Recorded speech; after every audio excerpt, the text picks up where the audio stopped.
Hello everyone, good morning, good evening and good afternoon. Whenever you are watching my video, Namaskar. This is R.K. Verma. Welcome to Science Messenger.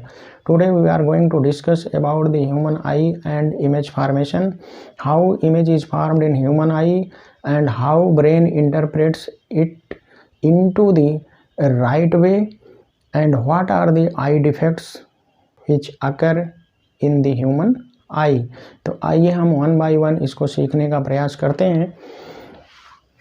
तो सबसे पहले human आई में image का formation कैसे होता है। मान लीजिए ह्यूमन आई के सामने ये कोई ऑब्जेक्ट है, कोई मनुष्य है, इससे आने वाली लाइट की रे इस कॉन्वेक्स लेंस पर पड़ेंगी, उसके बाद ये कन्वर्ज होकर के यहाँ रेटिना पर इमेज बनाएंगी।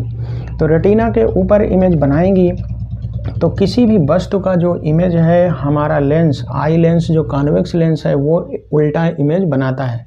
इस तरह के इमेज को हम बोलते हैं inverted image, inverted and real.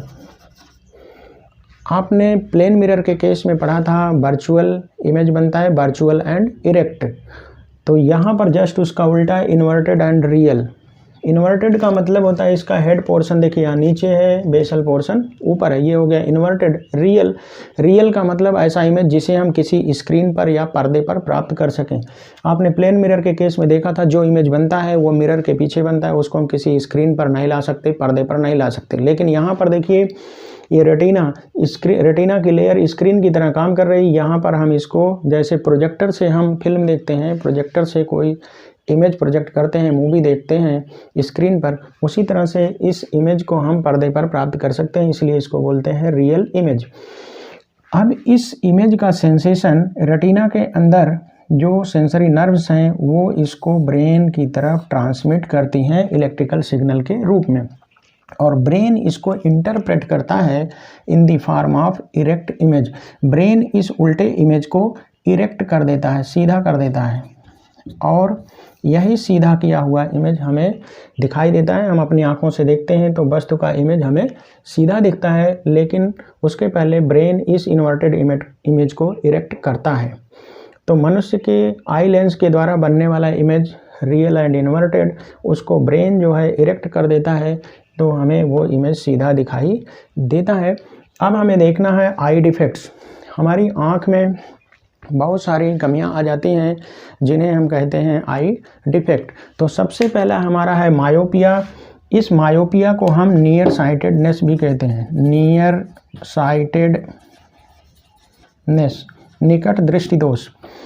ये होता कैसे है, इसमें आदमी नज़दीक की वस्तु तो देख लेता है लेकिन दूर की वस्तु नहीं देख पाता। नियर साइटेडनेस हिंदी में कहते हैं निकट दृष्टि दोष।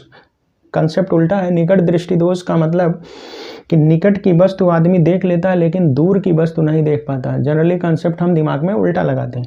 तो इसमें आदमी निकट की वस्तु देख लेता है, दूर की नहीं देख पाता। तो इसके करेक्शन के लिए क्या होता है, कॉन्केव लेंस का चश्मा लगाते हैं, कॉन्केव लेंस। अगर किसी की आई मायोपिक है तो कॉन्केव लेंस का चश्मा लगता है और इसका पावर माइनस में होता है। अगर किसी को निगेटिव में चश्मा लग रहा है, इसका मतलब उसकी आई मायोपिक है, उसकी आंख में मायोपिया, वो नज़दीक की तो देख लेता है क्लियरली लेकिन दूर की वस्तु क्लियर नहीं देख पाता है। दूसरा है हाइपरमेट्रोपिया।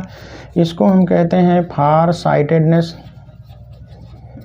दूर दृष्टि दोष। इसमें क्या है, आदमी दूर की वस्तु तो देख लेता है लेकिन नज़दीक की वस्तु नहीं देख पाता।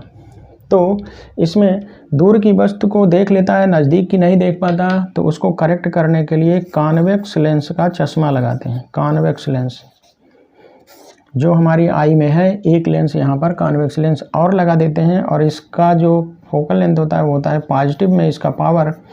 तो अगर आपको पॉजिटिव पावर का लेंस लग रहा है, इसका मतलब आपकी आई जो है हाइपरमेट्रोपिक है। और किसी किसी को दोनों होता है तो उसकी चश्मे के ग्लास में दोनों लेंस लगे रहते हैं, मायोपिक और हाइपरमेट्रोपिक दोनों, मतलब कॉन्वेक्स और कॉन्केव लेंस दोनों लगे रहते हैं। थर्ड आई डिफेक्ट है कैटरैक्ट। कभी कभी हमारा ये जो आई लेंस है ये ट्रांसपेरेंट होता है लेकिन ये अपनी ट्रांसपेरेंसी खो देता है, तो ये हो जाता है ओपेक। जब ये ओपेक हो जाएगा तो यहाँ से आने वाली लाइट की रे इसमें ट्रांसमिट नहीं होगी और लाइट इससे अंदर जाएगी ही नहीं, क्योंकि ये ओपेक हो जाता है, OPAQUE, अपारदर्शी। तो लाइट इससे जाएगी नहीं अंदर तो इमेज नहीं बनेगा। तो ऐसी कंडीशन में इस लेंस को यहाँ से हटा देते हैं और आर्टिफिशियल लेंस डाल देते हैं, जिसे कहते हैं लेंस प्रत्यारोपण, लेंस ट्रांसप्लांटेशन। तो इसका ट्रीटमेंट है लेंस ट्रांसप्लांटेशन। कैटरेक्ट को, आई लेंस को हटाकर यहाँ पर लेंस, नया लेंस डाल देते हैं। फोर्थ है ग्लूकोमा। हमने आपको अभी आई स्ट्रक्चर में इसके पहले वाले वीडियो लेक्चर में बताया था, यहाँ पर होता है विट्रियस ह्यूमर, यहाँ पर होता है एक्वस ह्यूमर, और इन दोनों को जोड़ने वाली, कनेक्ट करने वाली एक ट्यूब होती है जिसे हम कहते हैं कैनाल ऑफ स्केल्म।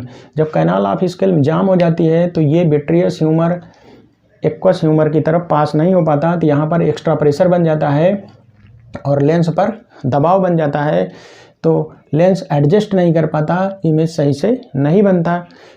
तो इसका इलाज क्या है? It occurs due to the blockage of canal of Schlemm, both the humours aqueous and vitreous do not interchange each other. यहाँ से इधर पास आउट नहीं हो पाते, तो यहाँ पर एक्स्ट्रा प्रेशर बन जाता है। तो इसका करेक्शन हम कैसे करते हैं? By surgery. डॉक्टर सर्जरी करके कैनाल ऑफ स्केल्म खोल देता है, तो ये सही हो जाता है। अब है एस्टिग्मेटिज्म। एस्टिग्मेटिज्म में क्या होता है, कभी कभी ये हमारी आई लेंस के ऊपर जो कार्निया है इसका शेप इर्रेगुलर हो जाता है, ऐसे जैसे कार्निया इस तरह से हो जाए, टेढ़ा मेढ़ा, इर्रेगुलर। जब शेप इर्रेगुलर हो जाएगा तो यहाँ से आने वाली लाइट डिफरेंट एंगल पर पड़ेगी और यहाँ पर सही से फोकस नहीं हो पाएगी। जब सही से फोकस नहीं हो पाएगी तो इमेज सही से नहीं बनेगा। तो इसका करेक्शन करने के लिए हमें लगाना पड़ता है सिलेंड्रिकल लेंसेज। सिलेंड्रिकल लेंस का चश्मा लगाते हैं। किसी किसी का चश्मा देखे होंगे, उसमें ऐसे सिलेंड्रिकल लेंस लगे होते हैं, ऐसे बाहर की तरफ निकले हुए ऐसे, तो उसे हम कहते हैं सिलेंड्रिकल लेंसेज। तो एस्टिग्मेटिज्म को ट्रीट करने के लिए सिलेंड्रिकल लेंस का चश्मा लगाना पड़ता है। नेक्स्ट है फोटोफोबिया। फोबिया मीन्स होता है डर, फोटो मीन्स होता है लाइट, मतलब तेज लाइट से डर लगना, चकाचौंध होना। इसका मतलब है कि ब्राइट लाइट में इमेज का सही से ना बन पाना। तो आई जो है अपने को ज़्यादा ब्राइट लाइट में जब एडजस्ट नहीं कर पाती, इमेज नहीं फॉर्म कर पाती, तो उसी को हम कहते हैं फोटोफोबिया। नेक्स्ट है हमारा प्रेसबायोपिया। ये जनरली जब हमारी एज धीरे धीरे बढ़ती है, it occurs due to the advancement of age. आदमी जब धीरे धीरे बूढ़ा होता है तो हमारा लेंस जो है, लेंस की इलास्टिसिटी ये गायब हो जाती है। जैसे जब हम नज़दीक की वस्तु देखते हैं तो हमारा लेंस सिकुड़कर छोटा होता है, दूर की वस्तु देखते हैं तो हमारा लेंस थोड़ा सा फैलता है, ज़्यादा लाइट उसको चाहिए तो लेंस थोड़ा सा बड़ा होता है। तो लेंस सिकुड़ता है, फैलता है, ये नेचुरल पावर है इसके अंदर, पावर ऑफ एकोमोडेशन जिसको कहते हैं। वस्तु के अकॉर्डिंग नज़दीक और दूर की वस्तु दोनों को देखने के लिए लेंस अपने आप से अपनी साइज छोटा बड़ा करता है, उसको एडजस्ट करता है, इसी को कहते हैं पावर ऑफ एकोमोडेशन। तो एज के साथ साथ पावर ऑफ एकोमोडेशन लॉस हो जाता है। क्यों? क्योंकि लेंस की इलास्टिसिटी गायब हो जाती है। लेंस समय के साथ साथ उतना इलास्टिक, उतना फ्लेक्सिबल नहीं रह पाता। तो ऐसी कंडीशन में ओल्ड एज में जनरली होता है ये कंडीशन, तो इसको हम कहते हैं प्रेसबायोपिया। तो प्रेसबायोपिया को भी ट्रीट करने के लिए हम कॉन्वेक्स लेंस का चश्मा लगाते हैं। डॉक्टर बताएगा आप कॉन्वेक्स लेंस का चश्मा लगाइए, तो ये भी डिफेक्ट मिनिमाइज कर दिया जाता है या करेक्ट कर दिया जाता है। ये था आई से बनने वाला इमेज कैसा बनेगा, उसमें कौन कौन से डिफेक्ट होते हैं। तो हमें उम्मीद है ये वीडियो आपको ज़रूर पसंद आया होगा और इससे जुड़ी हुई बहुत सारी चीज़ों का कंसेप्ट आपके दिमाग में क्लियर हो गया होगा। अगर ये वीडियो आपको पसंद आया हो तो हमारे चैनल को सब्सक्राइब करना और लाइक करना ना भूलें, जिससे हम आपके लिए आने वाले समय में नए नए इनोवेटिव वीडियोज़ लेकर हमेशा आते रहें। Thanks a lot for watching and wish you all the best.